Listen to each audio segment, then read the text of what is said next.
c'est vous qui êtes à l'origine de la patinoire sur la place Nicolas Poussin.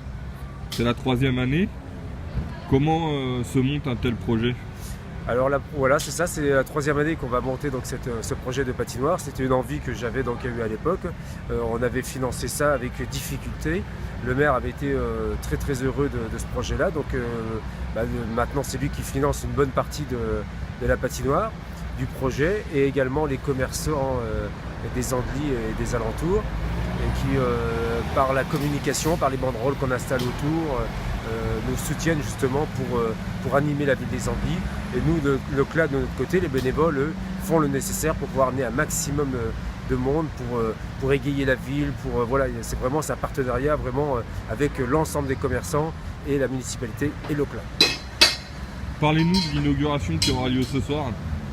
Donc ce soir, au niveau de l'inauguration, on va commencer assez tôt. Malheureusement, la météo n'est pas avec nous, donc on ne sait pas encore si on va le gérer sur la patinoire, parce que les mascottes qui vont venir, avec la Reine des Neiges, avec pas de patrouille, ça peut être un peu compliqué à gérer. Donc on le fera peut-être à l'intérieur, on verra. Après, ça va dépendre également du monde.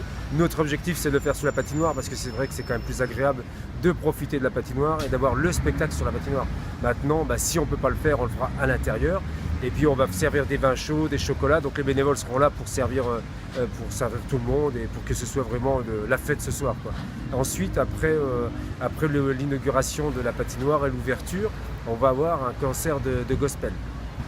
Quel est le coût global de cette animation Alors le coût global de cette animation, donc, c'est 50 000 €.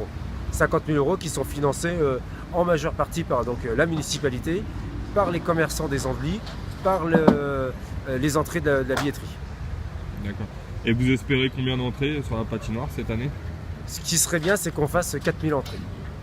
On sait qu'on ne les fera peut-être pas, on sait qu'on sera peut-être qu'à 3000, il y a d'autres patinoires aux alentours, on sait que c'est un peu compliqué, ça va dépendre de la météo, mais il ne faudrait pas qu'on soit en dessous de 3000 entrées pour pouvoir rentrer dans notre budget. Donc on espère faire forcément un peu plus pour pouvoir faire un petit peu de bénéfices et pouvoir faire d'autres manifestations aux Andelys, bien sûr.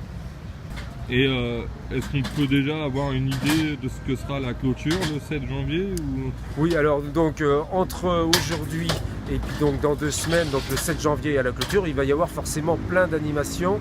Donc que ce soit donc samedi soir, mardi soir, mercredi toute la journée, jeudi soir, vendredi soir, samedi soir. Sur une semaine, on fait des concerts sous un chapiteau chauffé et gratuit.